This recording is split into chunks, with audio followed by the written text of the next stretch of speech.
Okay, well, welcome to Issues in Environmental Science. It's the 5th of November, and we're going to be wrapping up our discussion of water and water management issues for this week.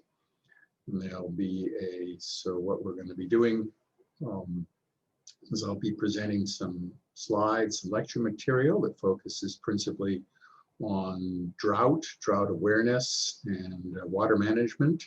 Talk about water management issues in Florida with a focus on the Apalachicola River system, which is a local issue and a case where water management problems span state boundaries and have measurable environmental impacts both for natural ecosystems and for fisheries and local communities. And then we'll have a team assignment, which is a discussion of sort of a bit of a departure from the water management issues, although that can certainly be incorporated into how your teams consider these issues. But I'm going to ask you to read a very recent article by a climate scientist named Bill McKibben. And Bill McKibben is analyzing the results of the still in progress presidential election and how they potentially affect climate activism, climate change policies. So I'll have you look at that and consider that in your teams as a team assignment for this week. Before I start, are there any questions? Keeping in mind that you have a milestone assignment due next Tuesday. And this is the rough draft of your report and your PowerPoint presentation for the class project that you're working on in your teams. So this is a big component of the class project, and I hope that all the different teams are considering that and have been working away so that they're not trying to make things up at the last minute, because that will be difficult. Are there any questions before we go into the lecture about the milestone assignments or what's coming up? Questions? No questions? Professor, I have a question about the milestone, the next milestone. Is it just, do you actually want a draft of our paper, with the full abstract, background info, the whole full-fledged, or are we just going to do an outline of the presentation that's more like in depth? No, the outline was actually milestone 2, wasn't it, Vanessa? So right. I would like you to, I don't anticipate that we're going to have full text in all of the sections, but I'd like to see that you have a written report that has the different components of your project clearly laid out. And, if you have text ready to put in, like for the abstract or the introduction, I would expect to see, sort of well-developed ideas about the introduction, the abstract, and at least some, bullet points and evidence of thinking and analysis for the conclusions that you're drawing on this topic. So yes, I am expecting to see, a body of work that shows potential for being completed, but now understanding that this is a big assignment. There's a lot of work to be done, both in terms of developing a written report and also in terms of a class presentation using PowerPoint. So to help make sure that all the teams stay on track and to help you over some rough patches, Carrie and I will be setting up conferences with the individual teams. So you'll either meet with me or with Carrie in the next week or so, and we'll go over your milestone 3 and make recommendations for where you're at in terms of the quality of the presentation, where you might need to expand research or dig more deeply into certain areas, or perhaps restructure. So those are all things that teams have to work on, that any team working on any large project is going to have to do at multiple points. Yeah, Carrie has put into the notes here a guideline for, I think that was that for the class meetings, team meetings, Carrie, or was that something else? I couldn't quite see when it came up. No, that's how to sign up for an appointment. Same How to as the sign up. milestone one. Exactly. So I'll expect everybody to sign up for appointments. And, you know, anybody, by the way, sort of at this point in the semester, you know, if you're concerned about your progress, you know, the grades are not sort of adding up the way you think they should, or you want to just check where you're at, you are entirely welcome to set up Zoom conferences. Now, I have tried to maintain office hours, but I've had very few people that sort of come into the Zoom meeting. So I've kind of dropped that in the last couple of weeks because I had so little participation. So maybe the best thing to do is if you want to have a conference with me as an individual student, you can email me or Carrie. Either of us are available for conferences, and we can go over, you know, where you're at, if there are any issues in terms of incompletes or you know, projects that assignments that need to be made up. You know, we can discuss that. So, you know, we're here to help you do the best you can in this course, and so that includes, you know, individual conferences. Okay, other questions before we get into the lecture material? There's about 10, 12 slides, and I'd like to get through that. Any comments, questions? Okay, very good. So let me go ahead and I'll share the screen for the remainder of the slides, the slide deck that I loaded up and distributed on Tuesday. So we're going to be finishing off with the material, and this is a focus on drought as an aspect of water management. So I'm sharing the screen now, and you should be seeing a screen that says outline drought as a driver of immigration and political strife. Can everybody see that? Yes, sir. Okay, great. Thanks for letting me know. I don't always exactly know what's there. So we saw a video, for me, pretty moving video about the caravan. Now that was a couple of years ago, and you know, the situations has changed. You know, people are still being impacted by drought, but the caravan, which put drought into such a high relief, although the root factors of people's, you know, the reason that so many people fled their home countries and tried to find asylum in the United States, that didn't get as much attention as the more sort of political and sensational aspects of having, you know, tens of thousands of people piling up at the borders, you know, trying to get away from climate conditions, as well as strife, domestic strife brought on by, or at least made worse by, the economic and environmental challenges that the different Central American countries were facing. So that was I found that, you know, pretty affecting at the time, and that sort of, you know, highlights the way that drought, as one aspect of climate change, is a driver of immigration and political strife. And, you know, drought is sort of one aspect of global warming. Another aspect is heat waves. And in your team assignment today, you'll be looking at heat waves.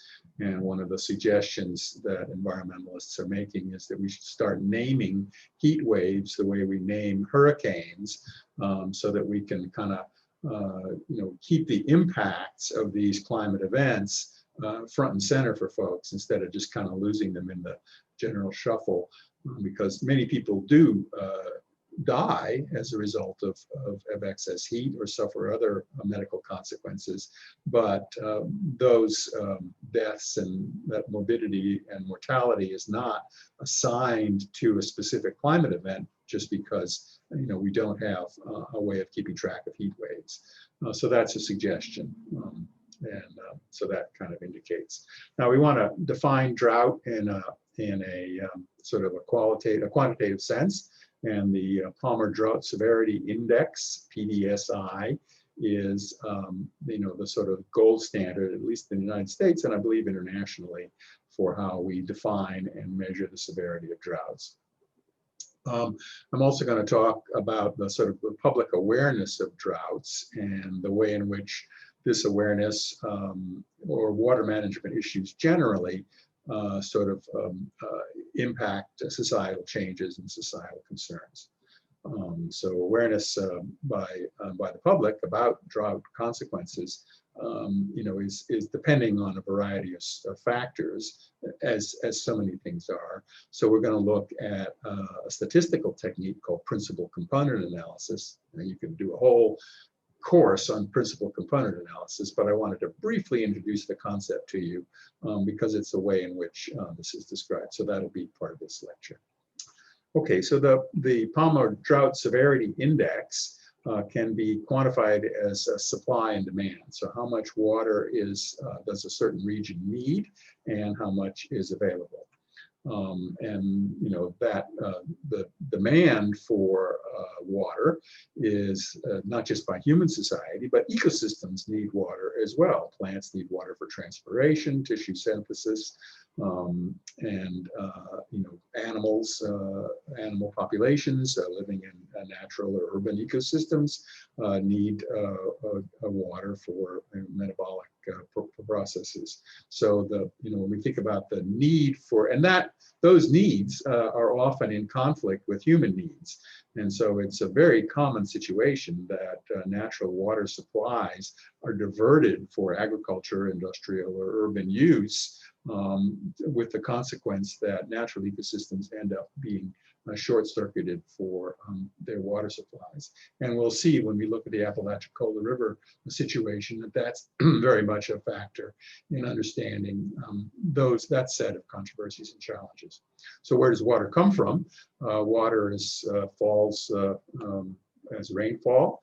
It's also found as groundwater. And groundwater we should think of it as sort of a transient pool of available resource.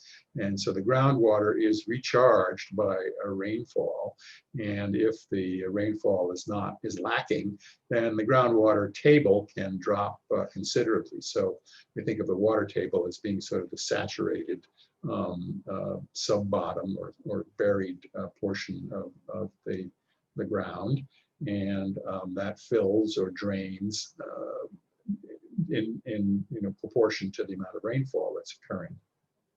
It's also influenced by the kind of geology in a particular area. So in Florida, for example, we have a karst geology, sort of a limestone bedrock, and most of our soils are heavy in sand. There's some clays, but it's very heavy sand, and so the water tends to drain, surface water tends to drain into the groundwater and then run out in the groundwater, quite readily and rapidly. So this means that Florida dries out quickly. And I'm sure that's something that, anybody who's tried to water their lawn in Tallahassee has noticed, is that we can have a bunch of rain and everything is greened up and it's doing fine. And then if it goes, 2-3 weeks without rain, things start getting dry very quickly. So, the turnaround is very quick there. All right, so those are the supplies. And, 0 is normal, -2 moderate, 3 severe, and -4 is extreme drought. So and what the Palmer Drought Index is doing is sort of balancing supply and demand. And if supply meets demand, that's 0. If it's less than if the supply is less than the demand, you start dipping into these negative numbers, where -4 is an extreme drought. And you can also use the Palmer Index to assess which years are wet and which years are dry by using a constant measurement system. There are other indices used for droughts, but this is the one that you'll see referenced most often. So here is from NOAA, a sort of an annual compilation of droughts. And so these are the positive and negative numbers overall, and they're expressed in terms of the percent area dry and the percent area wet. And so that would be the percent area where there's a positive number in the drought index, and dry is where there's a negative number, and then those areas are normalized over the entire region of the United States. So we can see that these are inversely correlated. When the percent area wet goes down on a national basis, we can see that the percent area dry goes up. So these two things are not totally, but pretty well loosely correlated. And we can also see But at the present time, over the past several years, we have not been in a drought situation in terms of measurement by Palmer, at least averaged over the whole country. We're not in a period of drought. But looking back, we can see that there have been some pretty severe drought periods, particularly 2 years starting in 2012, 2013, when there were wide areas of drought. And then 2000. And so this is the United States. If we look at sort of the global trends in drought, this doesn't go all the way through there. We can see that the Palmer Index has produced some very dry years recently, and that but there were more extreme droughts in the past. So the 1930s. In the United States and globally was a time of very low rainfall.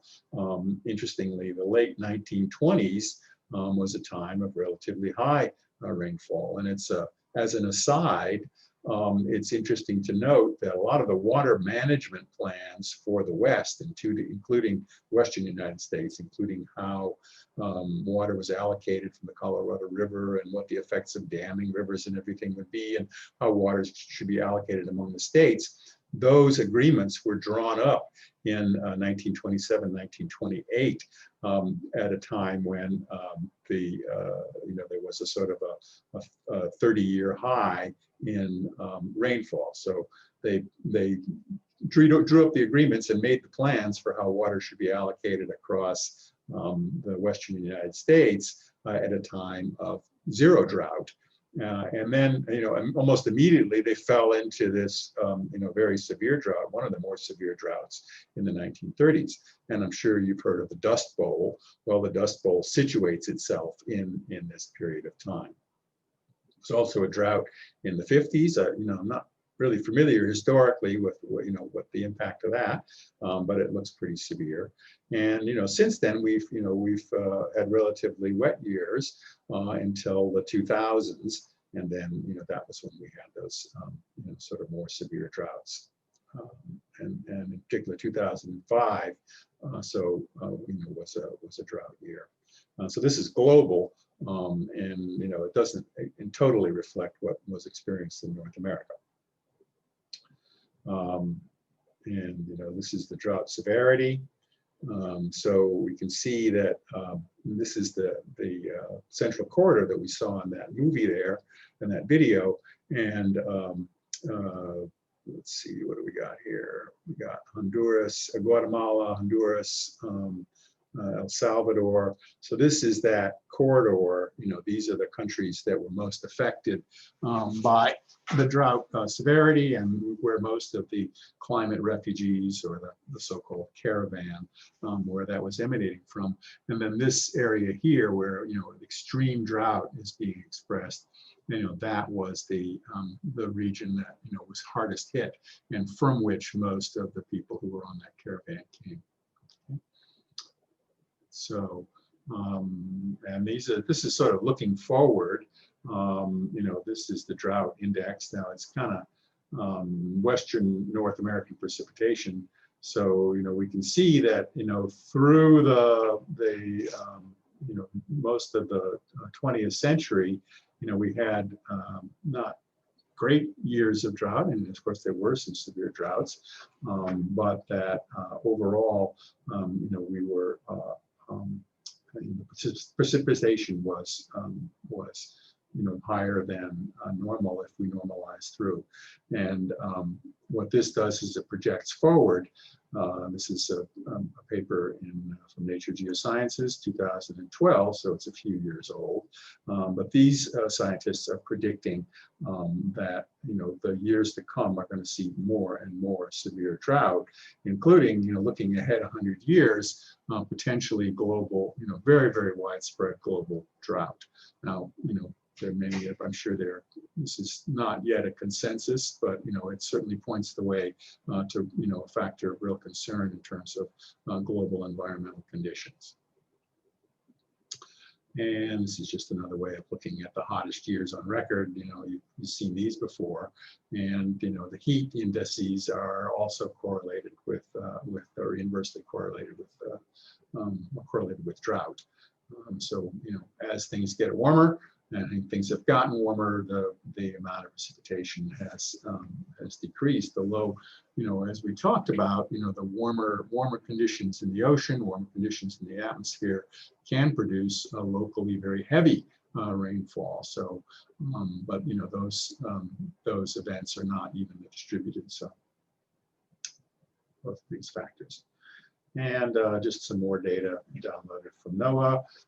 This is 2019. And so this is sort of looking at sort of the land and ocean temperature departure from the average. So cooler than normal in July of 2019, a little bit cooler than normal up in the north, very warm in Europe, North Africa, extremely warm in Siberia, Alaska, Greenland. So the northern high latitudes are the place on the planet experiencing, a very rapid climate change and very rapid temperature effects, and with that comes a drought and water management concerns. All right. And this is sort of looking at the precipitation. These data are not sort of spread out. These are sort of data that are tied to individual measurement stations.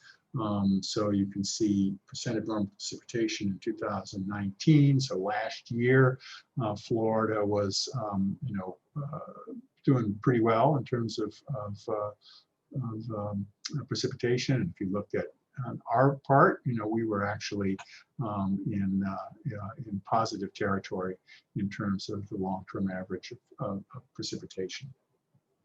But if you look at some areas, you can see that they're being very hard hit by drought. Chile, Argentina, pretty hard hit by drought.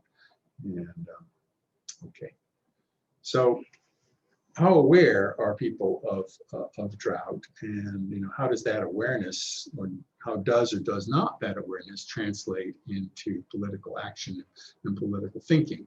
And this is something that we come back to in this course, and this is not because I have a particular political viewpoint that I'm trying to drive, but just addressing the reality that to one degree or another, environmental issues do impact policy and politics, and trying to understand, the qualitative, quantitative, and subjective components of that are an important feature of study, as we try to understand how the scientific principles we learn have an impact on social science and society. So that's one of the things that, one of the themes that I bring up again and again, not because I have a particular outcome, I do, but I'm not trying to push that for the class.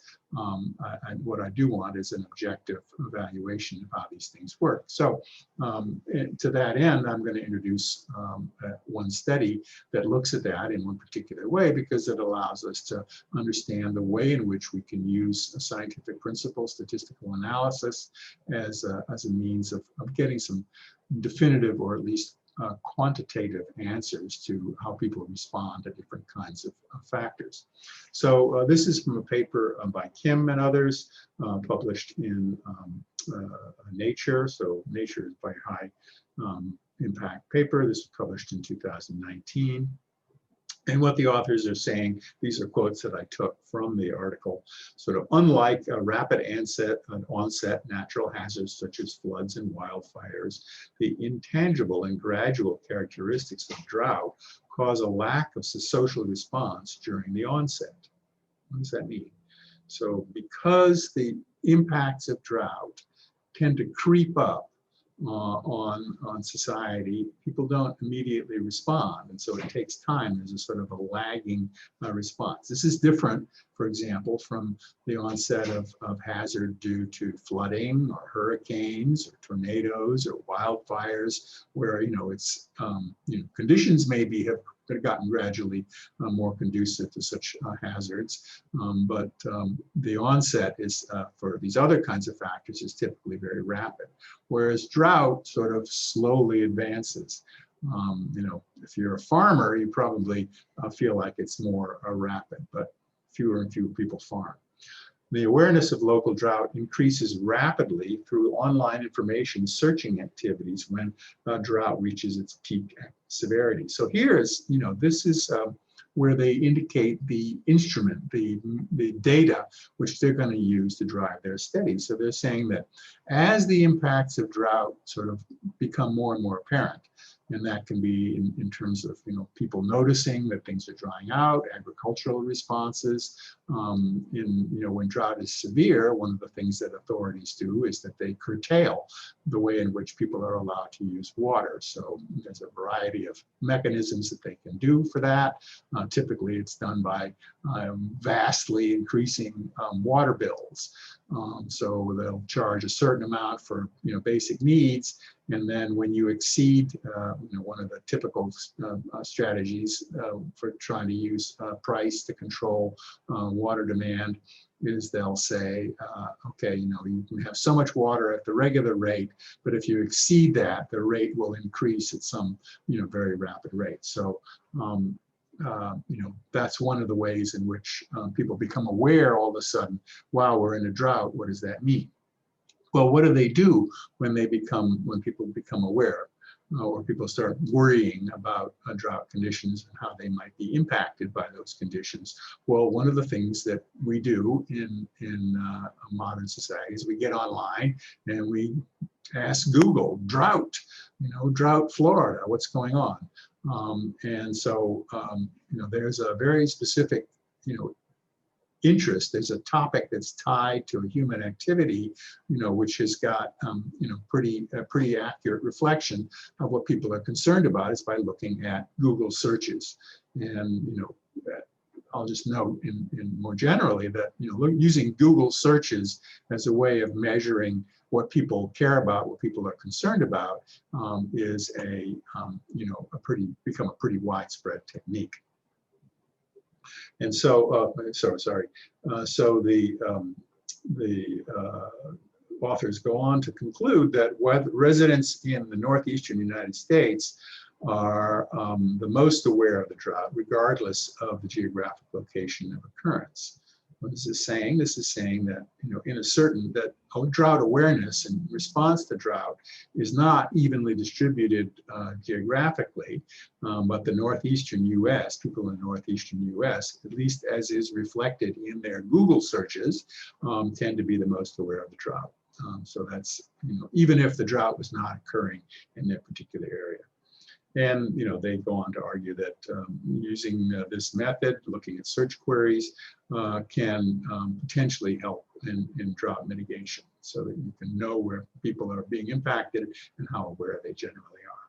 So how do they reach these conclusions? Well, okay, part of it is by searching Google Trends, but people search on a lot of different things. You can enter many different terms into Google and still find your way to information about the drought. And if you just think about that, dry, rainfall, drought, water management, water restrictions, these are all kind of terms, and this is just off the top of my head, but these are all terms that you might enter into a Google search and have it return information to you about drought.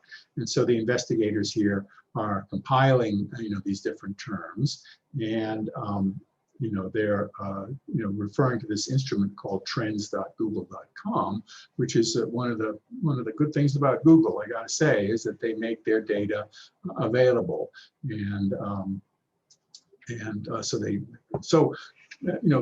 the problem then. You have people coming at this from many different points of view, and they have they have socioeconomic factors which will not be apparent to Google.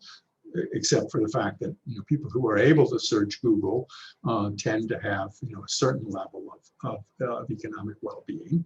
But so people are coming at it from different points of view. They live in different parts of the country, and they may have other demographic characteristics that can be teased out of the basic data. So, how do you present information when there is this range of potential factors?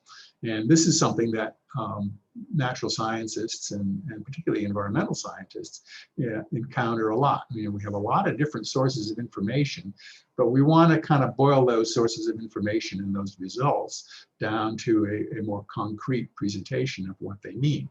So one of the methods for doing this is something called principal component analysis.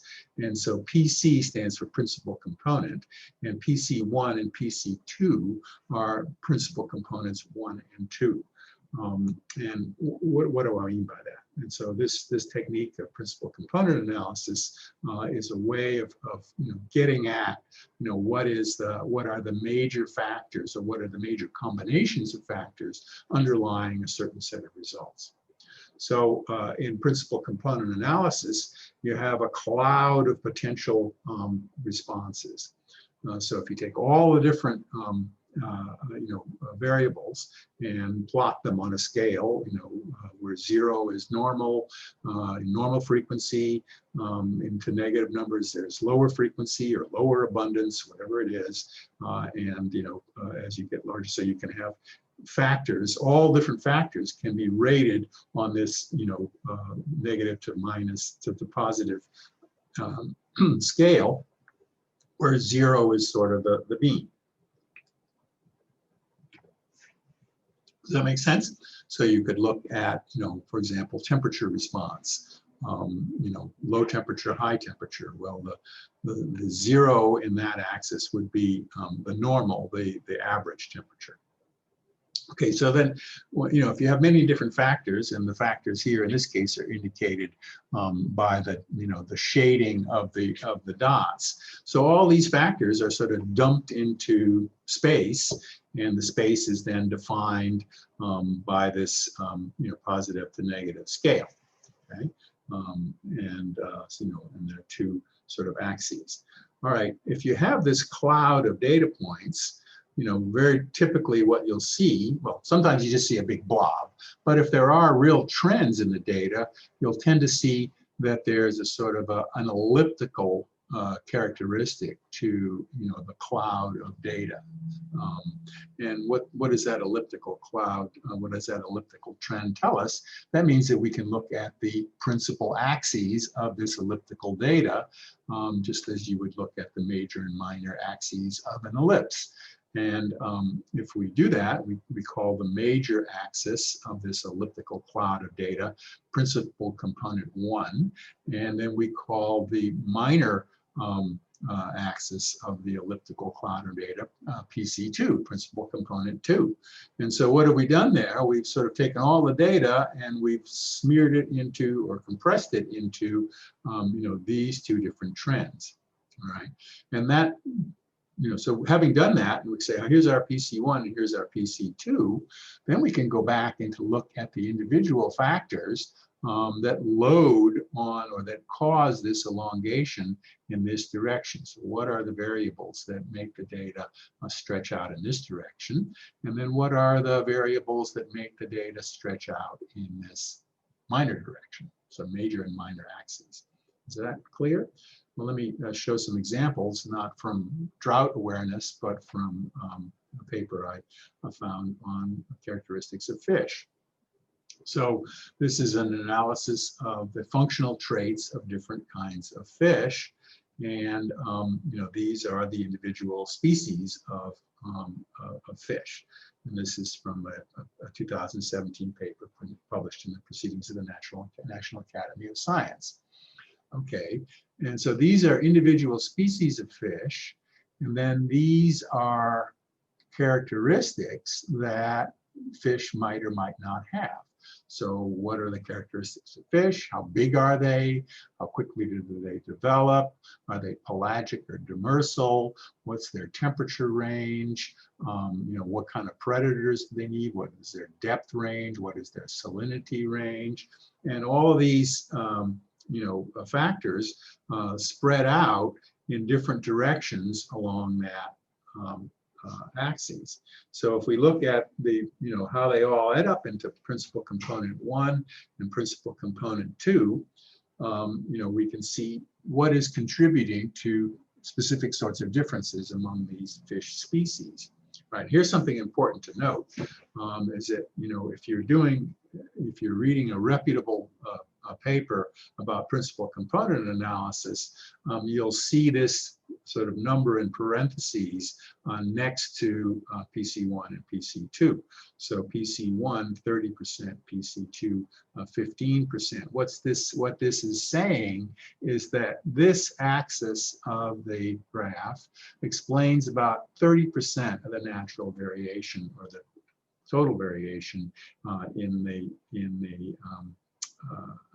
all data, whereas principal component 2 explains about 15%. Now 30 and 15, that's not bad statistically. So what is that saying? That 30% of the variation is explained by this graph, and 15 would be explained by this graph. This is a different. So that's what that means. And then how can we interpret these data? We can look at the overall ranges, and we can see how they're loading on these different axes. So we can see that planktivores are different from high predators, and development salinity range really loads heavily on principal component 2. So looking at these data, we could see that tolerance of salinity, preference for plankton is important considerations for principal component 2, and principal component 1 has to do with prey items, and then there are others that are sort of at angles there. So as I said, this is a statistical technique, and there's lots of caveats and subtleties that need to be understood. But you'll see, as probably many of you have already seen this, but you'll see a principal component analysis very widespread, particularly in scientific processes that are related to the natural world and natural observations, where we're not able to define everything, sort of as we would do in a bench experiment. All right, well, getting back to our discussion of drought awareness. So we talked about the PC1 and PC2 and drought awareness. So PC1, principal component 1, that would be the major axis, was defined on where Google searches for drought-related terms occurred. And where do they occur? Well, they occur in the Northeast, in the eastern part of the country, generally speaking. And principal component 2 was state-by-state drought risk. So how at risk was the particular state? So where were you? And then how much of a risk for a drought was there in your particular state? And so the finding was that drought awareness does correlate with drought occurrence. And so drought awareness over the northeastern United States and drought occurrence. So this is the areal extent of drought in red here. And you can see that there is a correlation. So in 2008, there was a big increase in drought searches, and this corresponded to periods when the Northeast was dry. And the same occurred in the southeastern United States. And I put this graph up here for reference, just to sort of give you a sense of what the recent history of drought has been. However, the different regions were not the same. The northeastern United States maintained a very high awareness of drought, and the authors conclude from that people with more socioeconomic resources can afford to show concern for environmental issues, even when those environmental issues may be occurring elsewhere. And so, well, how does that relate to Floridians and Floridian understanding of drought awareness? Because as it turns out, the population of Florida, at least in this study, was diverged from the rest of the eastern United States. And so this is the southeastern region of Florida, North Carolina, and then a combination of Alabama, Georgia, Mississippi, South Carolina, Tennessee. And you can see that, these are the different drought scales.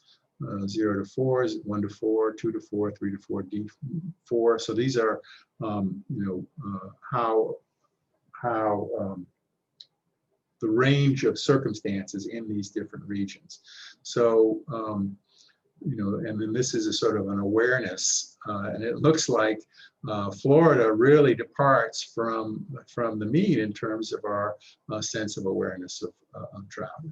And, maybe that's related. I don't have an exact explanation for this. Perhaps that's related to the fact that we do tend to get, relatively frequent rainfall, and that, drought is a,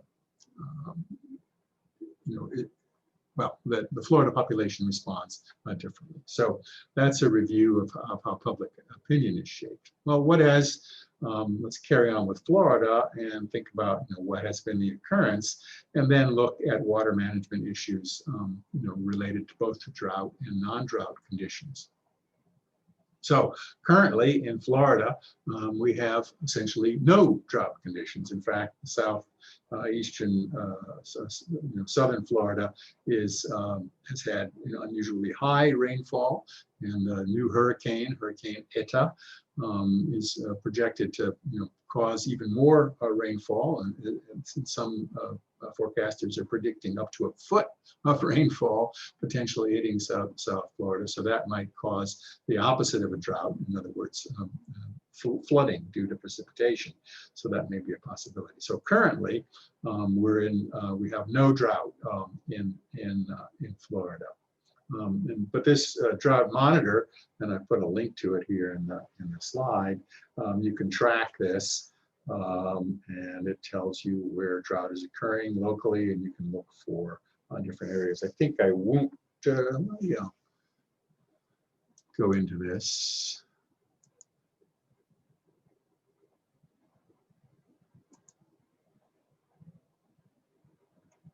Okay, so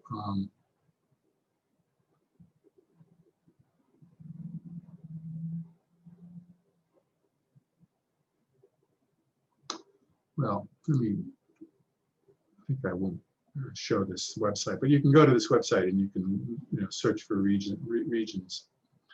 This is sort of the trends in droughts, and now we remember that D0 is just sort of normal non-drought conditions, and then these D1, D2, D3, and D4 are pushing the local conditions as defined by the Palmer Index into deeper and deeper, more and more extreme droughts.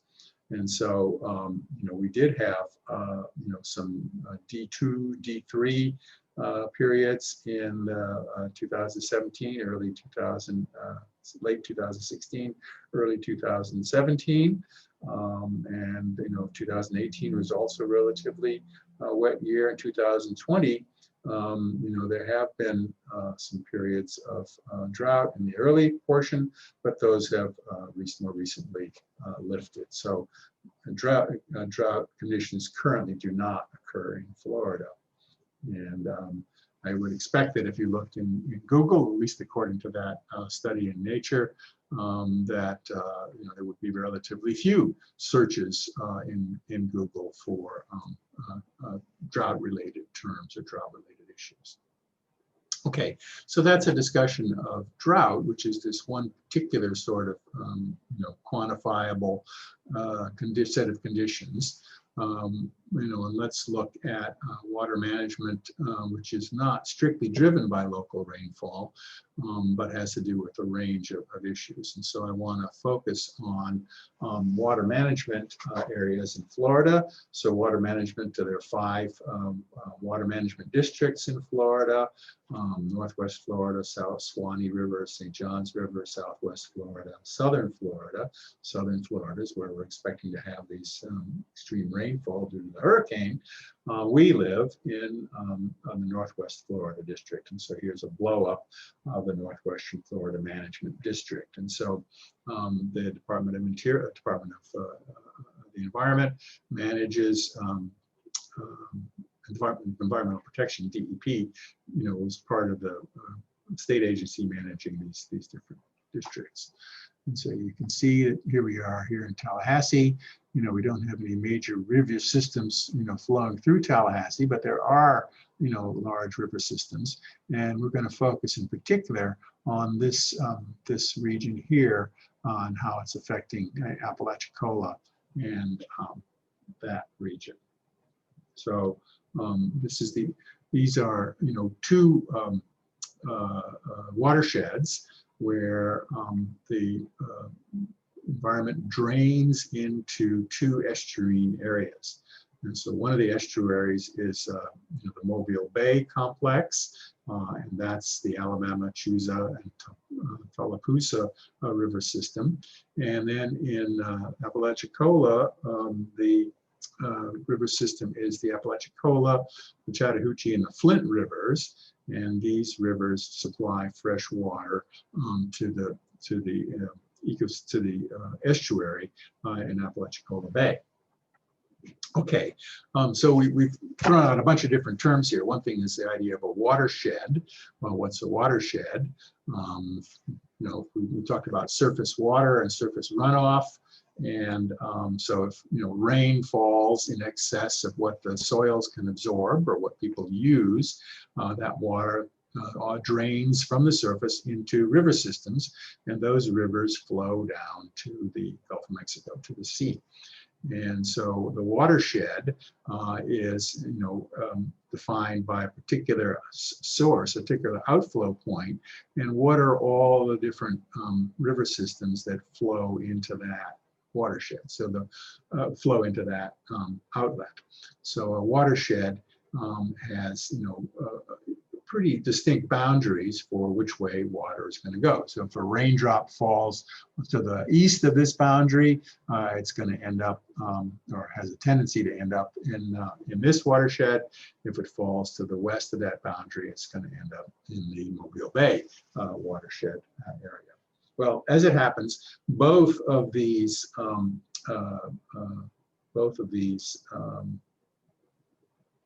watershed regions are impacted by Georgia, and particularly the demand for water, fresh water, by urban populations in Georgia and by Georgia agriculture. And it's particularly acute in the Apalachicola system, because you can see that the watershed is fairly large. So the catchment basin that supplies water to the Apalachicola is a large system, but most of that system is in Georgia. Some of it is in Alabama, but most of that is in Georgia. So the Apalachicola and the Flint rivers, are exclusively in Georgia, and there's a lot of flow here. So the decisions that are made in Georgia have an impact on how much fresh water flows down to Apalachicola. So you can see here that potentially well, not potentially, but in fact, the water supply, water demands in Georgia are going to compete with the water needs in the Apalachicola Bay. So most of you, I'm sure, have heard of this set of issues, but just to catch you up, this has been sort of a back and forth between Florida and Georgia for about a decade now, at least. More recently, there was a sort of a special master, sort of an arbitration that looked at, evaluated the water needs of Apalachicola and versus Florida versus Georgia. And the special master, the arbitrator, ruled in favor of Georgia, said that, that the Georgians were within their rights to use the water that fell on into their catchment basin, and they were not obliged to allow that water to flow to Florida.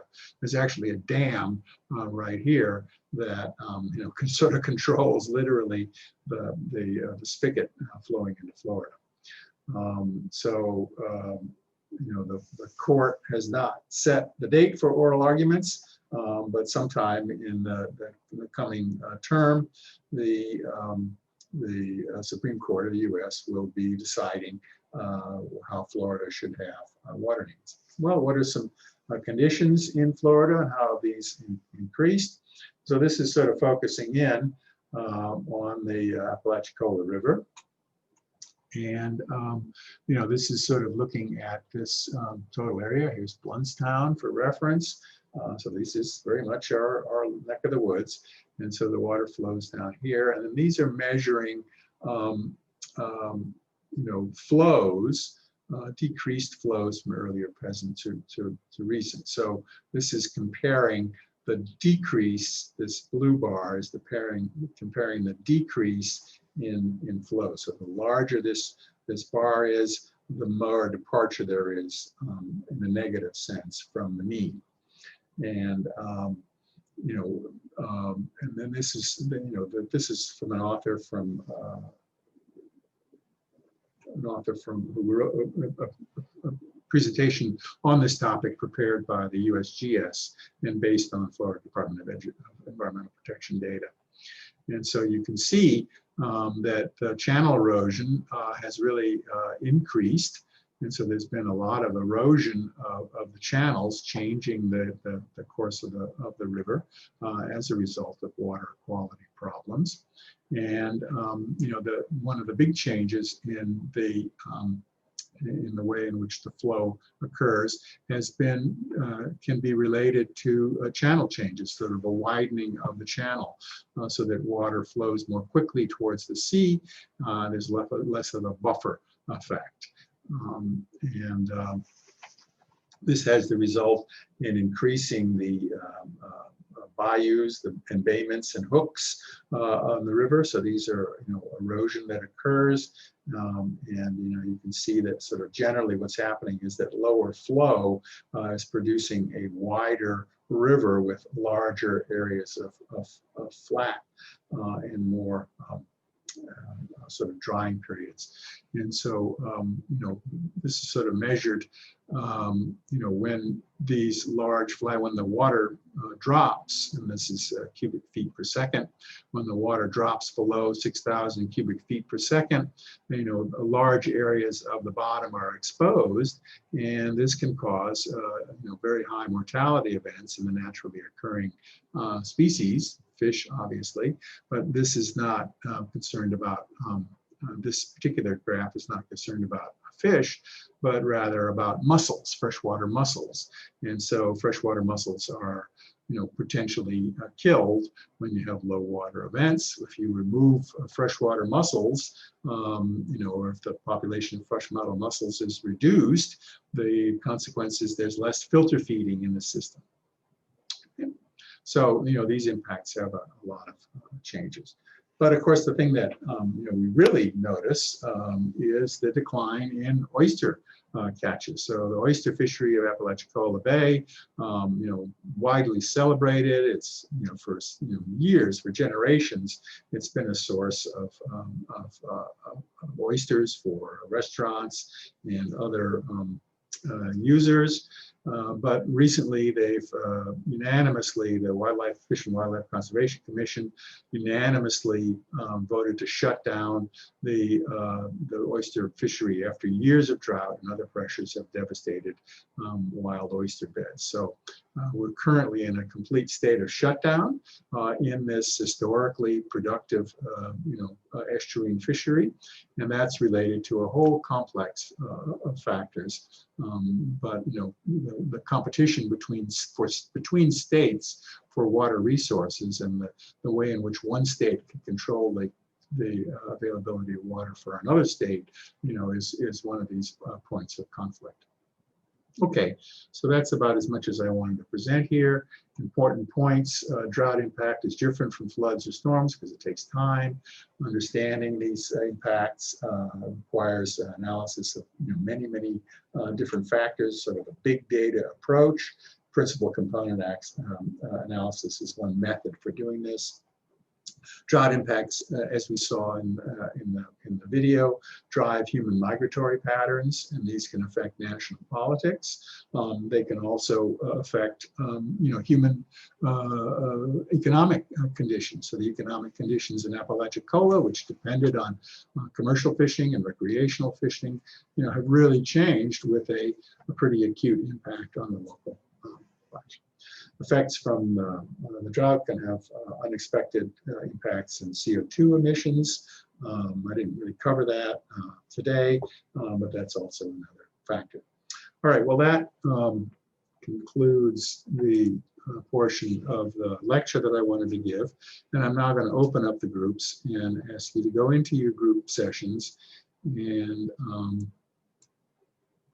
have a look at the assignment that I made for today.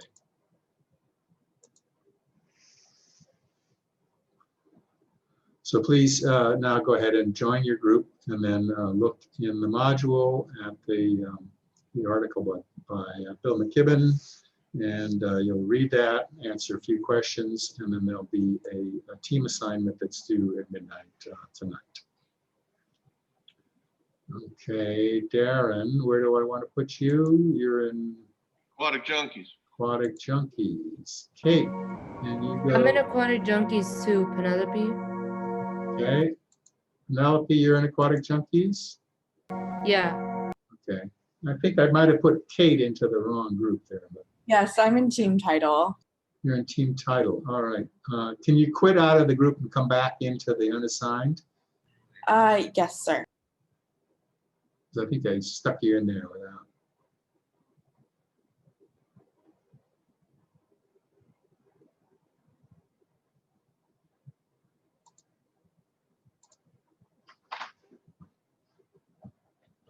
All right, did that work? Yeah, should do. Oh, and Carrie, I guess I need to, let's see. Professor McDonald, it still has me in Aquatic Junkies. Really? I had it.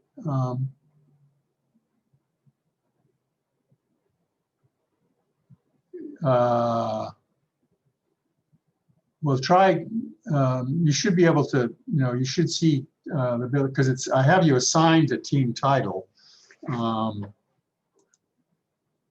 Would you like me to leave the meeting and come back? I still have the Zoom link open in Chrome. Yeah, you might have to do that, Penelope, sorry. Alrighty, well, And Carrie, let me see, I need to make you,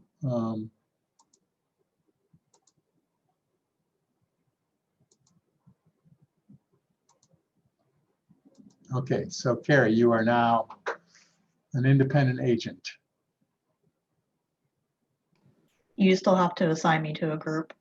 Oh, I have to assign you to a group too. Okay, geez. So hard. All right, only clams.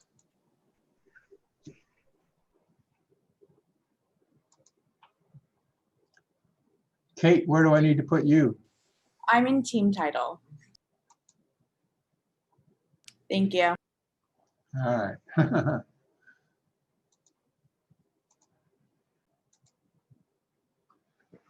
So you're having a look at this article? Okay. Yeah, you probably won't be able to get to all this, but at least try to read through it and have a look at the questions. Questions shouldn't be too challenging, but I'm really curious to see, this is an interesting analysis and, of a very surprising set of results, at least in terms of the polling. So I think you'll find it interesting and thought-provoking. So hopefully you can come up with some good responses. Any questions? Okay.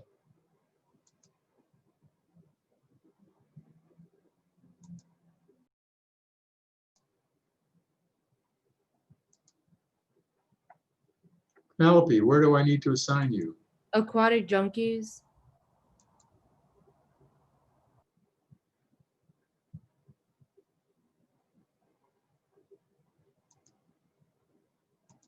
Also, we discussed that. Yeah, Um, Monday's a pretty good day for me.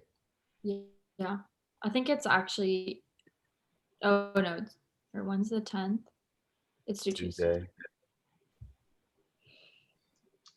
Okay, so I Yeah, think Monday. it's an We interesting. kind of got off subject a little, sir. We were discussing milestone 3.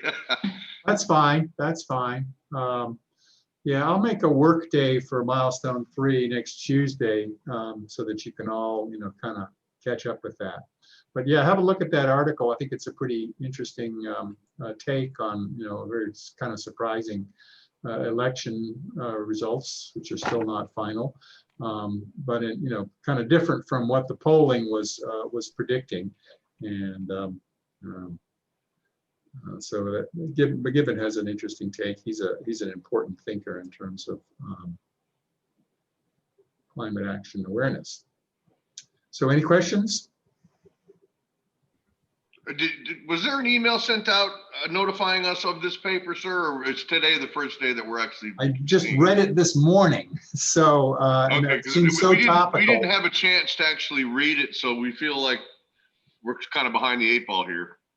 Well, go ahead and read it. It won't take long, and look for the different factors there, and you may have to carry on your conversation, online. Okay, very well.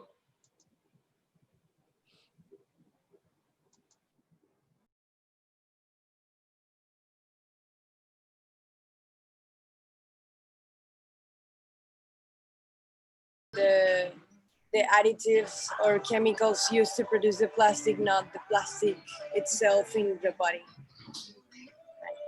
Hey, Professor, we have a question. Okay, that's what I'm here for.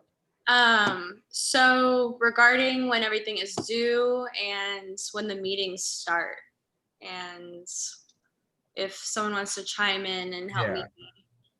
So the meetings start on Wednesday, but it says milestone 2 is due on Tuesday. Right, so you got to get something in, and then Carrie and I will discuss that with you. And as we've done before, it does allow for the possibility of revision. So I kind of wanted to get the milestone in, do what you can do, and then we'll discuss it if you need to revise to to bring up your score. And in any event, it's an opportunity to get some guidance and some advice about how to make your project as good as it can be. Perfect. Sounds good. Okay, and I know that this article, I just read this article this morning. It came out yesterday evening, and I hadn't seen it before, the McGibbon article. But it's so topical, and it's such an interesting take on the election results, which were pretty surprising as far as what the pollsters were predicting. So it's an interesting take. So you may need to carry on after class in order to answer all the questions, but hopefully the questions aren't that challenging, and aren't that difficult to answer. They just require some thought. Okay. Cool. All right. Good. Thank you. Yeah.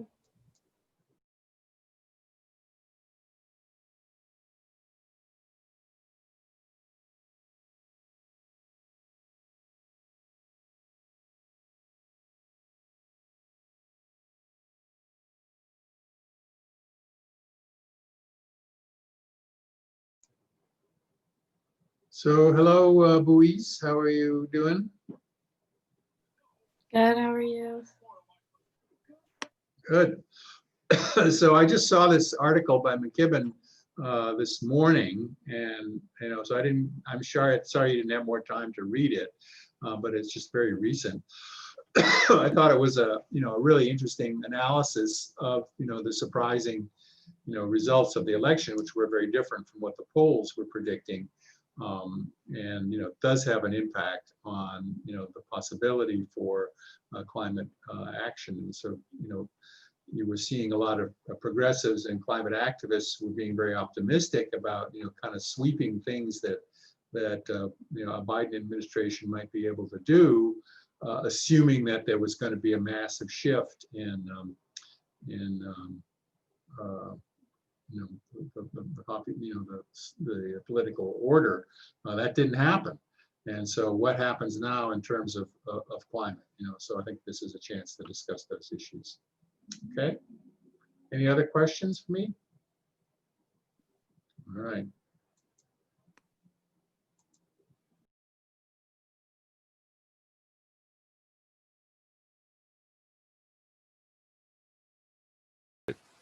Because the big thing, yeah, is the federal and private, especially look or grouping, not look. We need to change the culture and make people want an environment more than money. Well, people do. The people do. That's what this article says. It was like 70% of the last election's voting class wanted environmental change, but it's the people who can actually make the changes that don't want it, is what this guy's saying. Which is why I think we need to focus on the private and federal instead of more of the public, because it seems like from what this article is saying, which is what we need to be referencing, is the public wants it. Hello, Tiktalix. I just overheard the last part of your discussion. I think you're right on track there, thinking about that.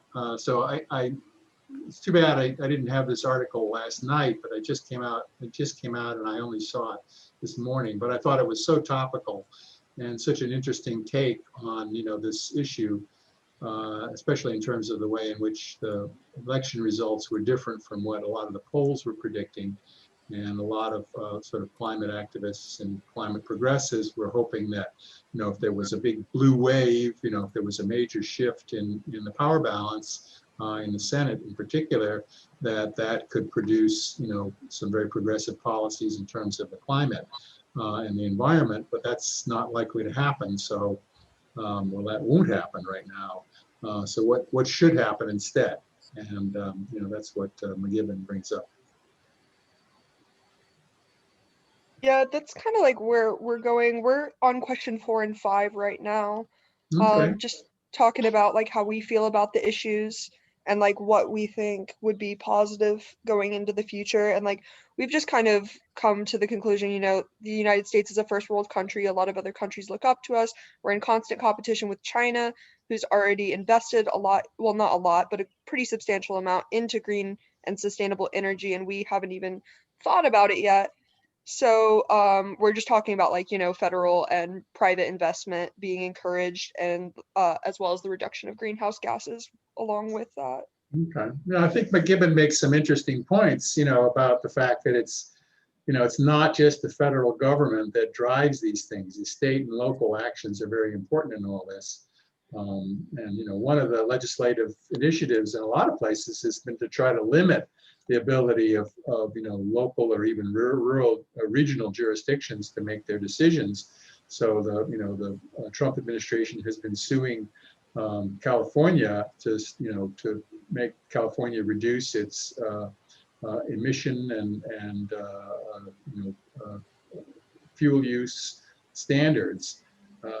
And hopefully, well, one might predict that a Biden administration would drop those suits.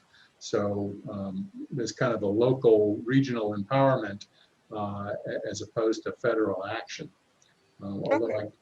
So that's an interesting kind of shift. Not entirely pessimistic, but sort of different emphasis from what I think people would have predicted, on Monday before the election. Yeah, absolutely. And every state has different needs as well. I mean, like Florida's so different in our like in our environment. I mean, we have the aquifers, we have the estuaries, we have all this crazy stuff going on, and we need different regulations than, Iowa or Kansas needs. Good point. Yeah, excellent point. So that's certainly something needs to be thought about. Well, I'm going to move on unless you had any other questions for me. We'll be back in the main session in about 4 or 5 minutes, and then All right, thank you. we'll continue a discussion if you'd like until 2 o'clock. Thank you.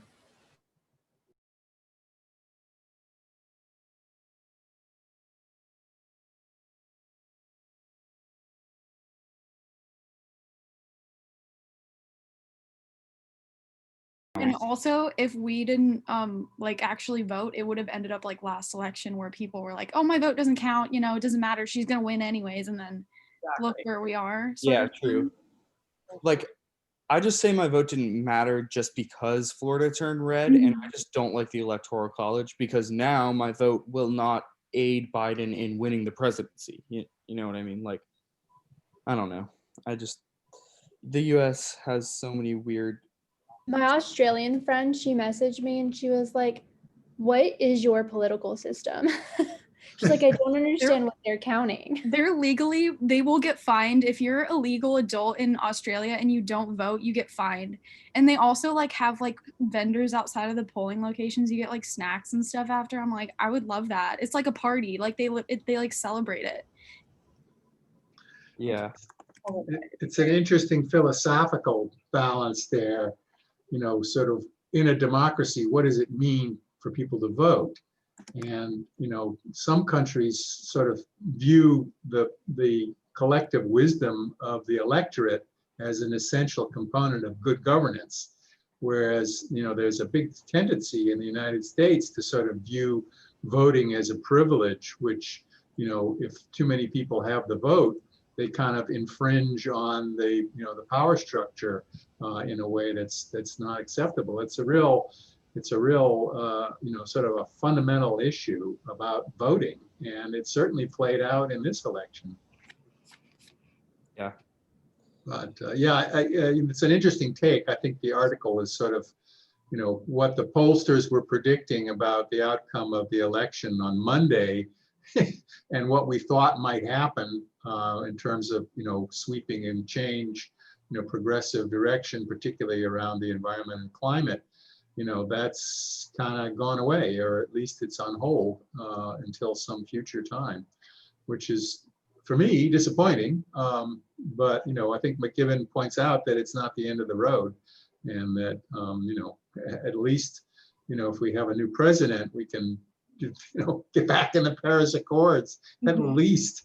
Yeah, you know, and stop digging, like McKibben says. Yeah, the other thing is that the Senate, even though Democrats don't have a majority, there are some independents that tend to vote Democratic. So I think a lot of things need like 66% in the Senate, but it could help just to have the independents to like tie it up so that Republicans can't just pass stuff through the Senate. And, you know, I don't think we know exactly what the makeup of the Senate is going to be, because there are 2 Senate elections in Georgia that are not decided, and they're going to go to runoff, because both of those, you know, nobody got 50% in either of those elections. So that's going to go to runoff, and that's going to be interesting.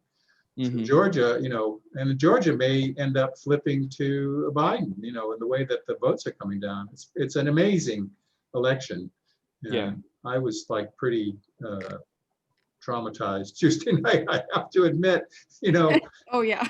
I thought Florida, you know, we thought Florida, oh, it's Florida, they're gonna, no, you know.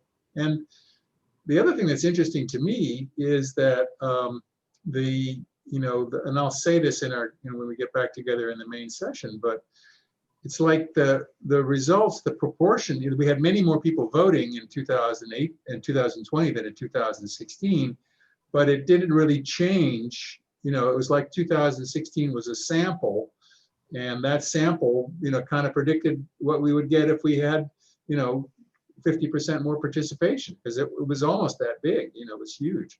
Yeah. So, yeah. All right, well, I'm going to leave, and we'll go back into the main session now. So sorry it was so late getting this article to you, but I think it's interesting to read, and you should have fun answering these questions.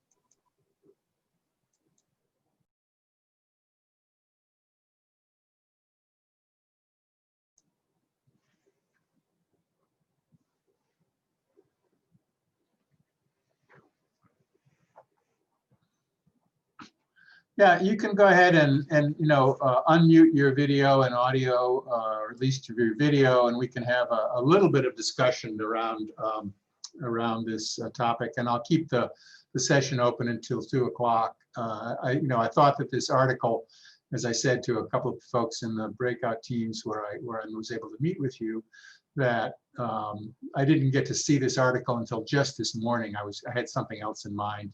But I thought the article was so topical and such an interesting analysis, of this kind of surprising result, at least surprising in terms of what the polls were predicting and then what actually happened, that it would, it's so topical to our thing that I thought I'd put it in there and let you all, explore that. But it's really an interesting time, and I'll keep the session open until 2 o'clock here if you want to discuss all that. It's pretty fascinating. It's kind of interesting, what the, I think I said it in one of the breakout rooms, but we had very small participation of the voters in 2016. We got like 50% more in terms of the voter participation, but the results didn't change that much. We really, the same number of states that went for, the states that went for narrowly for Trump in 2016 are now narrowly going for Biden in 2020. Biden is going to probably win the popular vote, but maybe by 1 million people more. So it's like the 2016 vote was a realistic sample of where the electorate is at, both nationally and state by state. And then, shifting to 2020 and a larger basket didn't change the results so much. It sort of highlighted, how, Trump's election in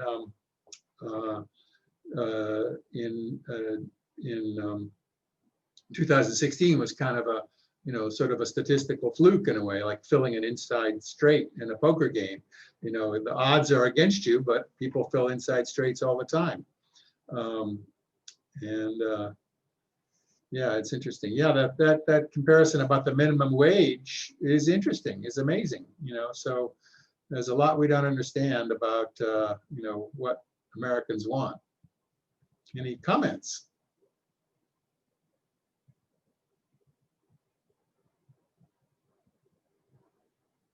I see some questions about the final as the December 6th. And I think I've set December 6th as the due date for, so I'll give out the final earlier. Let me check when that's going to be. I haven't, I mean, it could be that I've got that a little bit wrong.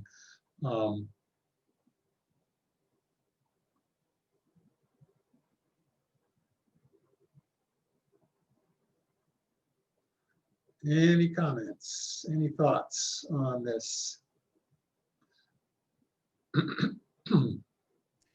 I did have like kind of a response to what like Kurt was saying in the chat, is that, I've recently found out that within the states, they have a constitutional amendment that basically their net spending has to be zero. All of the money from the taxpayers has to go into the budget some form of way, which is why with like COVID, Florida is one of those states that has that constitutional amendment in it. And Florida is struggling with, with this whole COVID crisis. They have to, fire a lot of people. They have to respond because of this whole idea that their state budget is strictly has to be, they can't go overboard.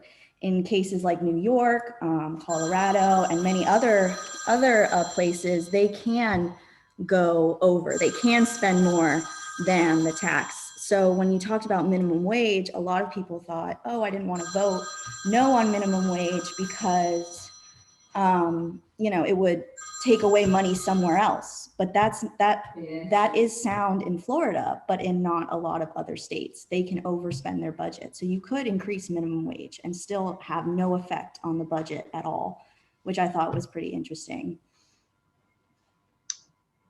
Well, I mean, one in terms of the state budget, one impact of the minimum wage is that people who get more money in their paycheck will pay more in state taxes. They'll spend more money, and because the state sales tax is a regressive tax, larger portion of your tax money goes to, of your money goes to pay this tax, as you're further down in the economic ladder, and more of your income goes directly to purchases. So it's not clear to me that there would be an impact there. Looking at other states, in Seattle and in Washington, and I think a couple of other states, they've had minimum wage requirements for quite a while, and they haven't been able to see a long-term impact in terms of the number of jobs. There is an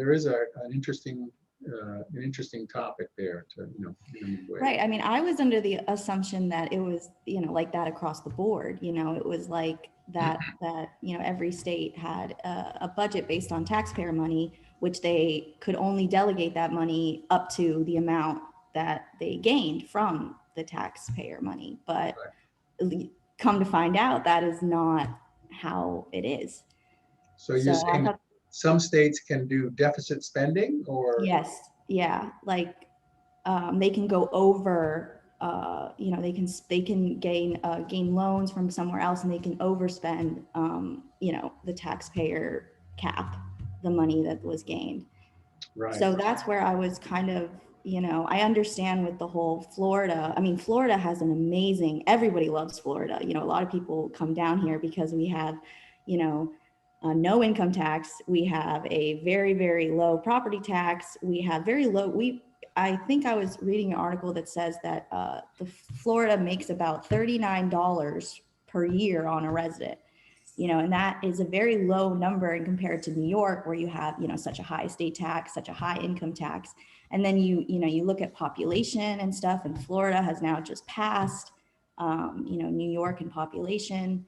And so you would think that, with New York up, having so much higher taxes, that they would have enough money to delegate, things, but actually that's not the case at all. So I know a lot of people were just under the impression that that the state would lose money, at least Florida would lose money if you increase the minimum wage, which is true based on that constitutional amendment. So I just thought it was an interesting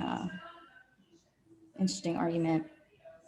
Well, it's always, I appreciate Kurt's points of view, and he brings up some interesting ideas there.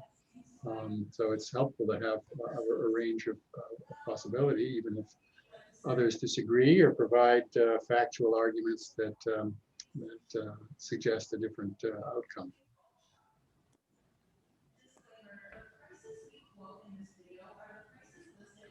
But people don't, I'll just say in response to Kurt's comment in the chat there, that people can't choose where to work, or that people have can have relatively little choice in terms of where to work, and that ability, that freedom of choice sort of gets tighter and tighter, less and less, more and more restrictive, the lower down on the economic ladder people find themselves. So that I understand, and I wasn't really referring to like the money would have to come from the state or something. The way I see it is if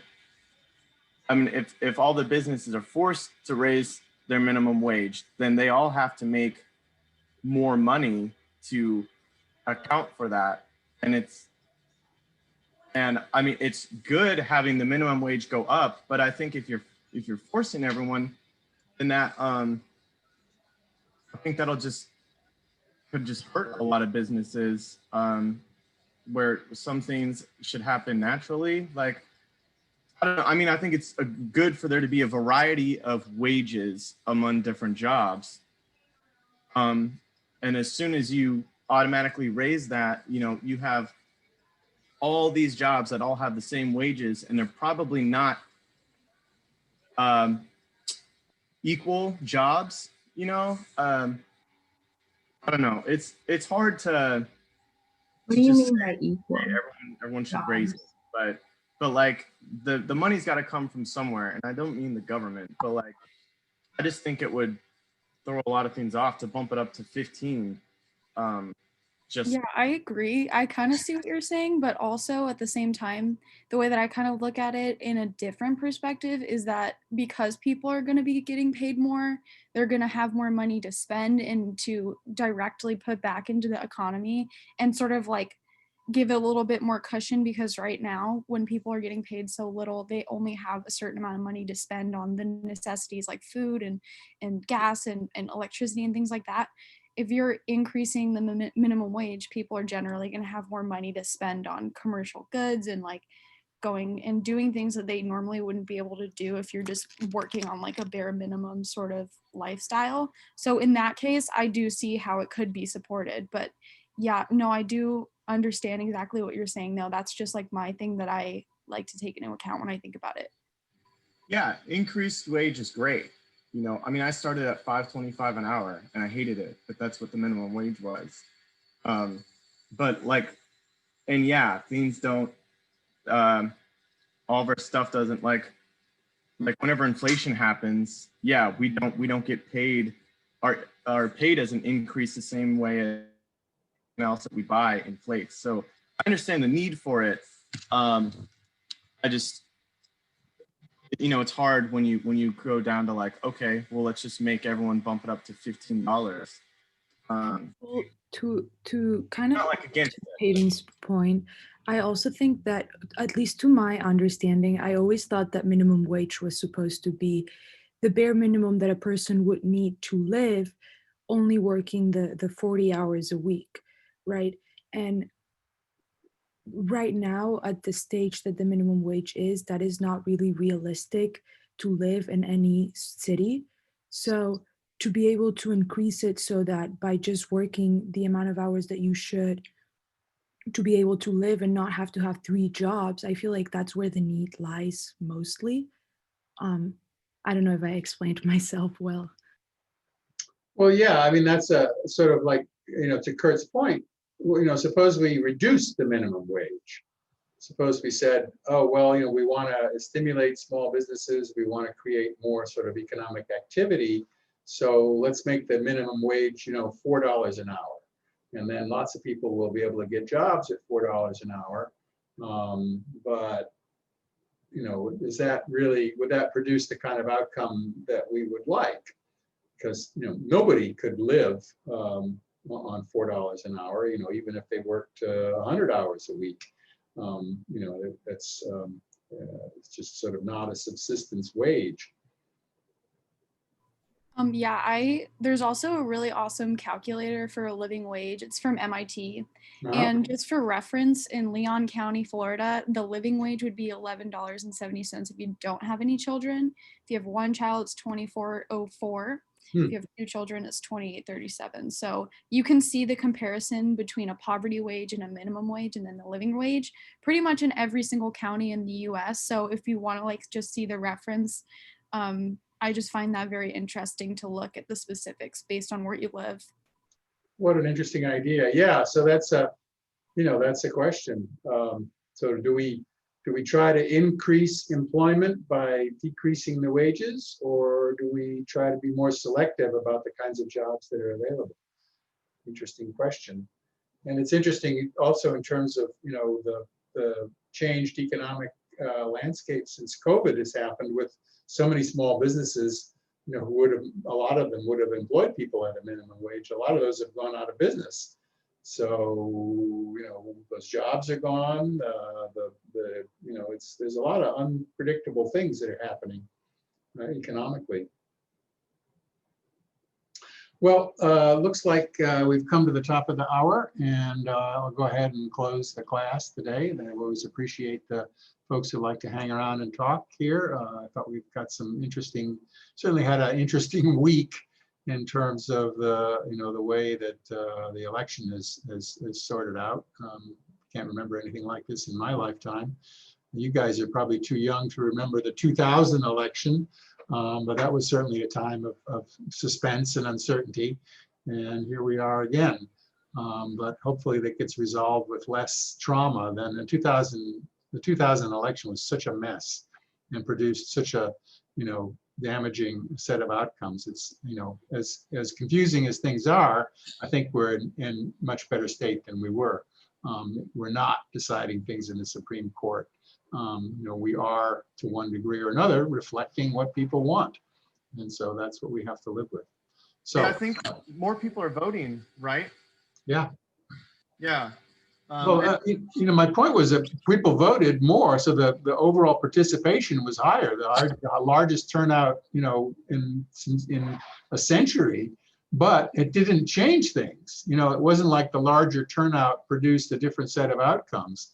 But at least, go ahead. Yeah, sorry, I didn't mean to cut. Yeah, but I was thinking the same thing. But at least it's like a step in the right direction, because at least you're getting the opinions of people. We just need to fix the Electoral College so that, it's like, all right, well, our state is kind of split 12-8. So we're going to go with the 12 and, make everyone red or make everyone blue. And it's like, no, every state should be able to be divided like that. And then the senators should be able to, they should all have to vote the way their people vote, because I know there's still some states where they can ignore the votes, right? And the senators of that state can go the opposite way of what their people vote. Isn't there some states still like that? Well, the law was, and the concern that people had was that the state legislatures can set. The state legislatures are empowered to overrule the results of the Electoral College. So, the Electoral College is selected by the popular vote, and then the Electoral College, tries to reflect that popular vote in who they elect as president. But the state legislatures could say, in theory, they could say, well, we want some other outcome, so we're going to choose our own set of electors who will, in the Electoral College, who will, give us a vote for a candidate more to our liking. That would have been pretty extreme, and I don't think it's going to happen. And a lot of the extreme things that were predicted, I think, are not going to happen. I don't think we're going to have big civil unrest. And I think one reason we're not going to have big civil unrest is that, it's pretty clear that, like it or not, people are getting what they voted for, which is a divided government in terms of, continued Republican domination of the Senate, although, it's a very close run thing, and a different president. And that's what a lot of people voted for. So, I don't think anybody feels, I think fewer people feel, betrayed or that the election is just unacceptable. And so I think it'd be great. I was talking about it with my stepdad last night, and I think it'd be great if when the president, when whoever gets picked, when they take office, right? I think in there should be certain things that they said they were going to do that have to be accomplished in that first year. And if they're not, then you should be able to be like, all right, well, you lied, so we're going with choice 2 or something, or, it's a better form of that, but there should be something to hold them accountable for all the things that they spout before they get in there. Because it's like, wait, we voted for you because of this, and now you're not doing this. That would be more like a parliamentary form of government than an executive form of government. So, yeah, that might be better, but that's not what we got. We have to live with what we have. So, it'd just be nice if they did all the things that they said they were going to do. Well, I think it's, I think the question of the minority rule that happens, or the minority influence, because, right now the Senate is sort of determining what sort of action we can take on, for example, the climate and the environment. And even though, as McGibbons points out, people are in favor of, trying to do something about the environment, trying to have, regulations and policies that protect the environment and mitigate climate change. You have a minority of you have senators who represent a minority of the American people and whose views are even more minoritarian than their electorate. making determinations about where we go with, electric cars and renewable energy. So that's kind of an unstable state in the long run, but that's what we got. All right, everybody. I'll talk to you next week. Have a good weekend. Bye now.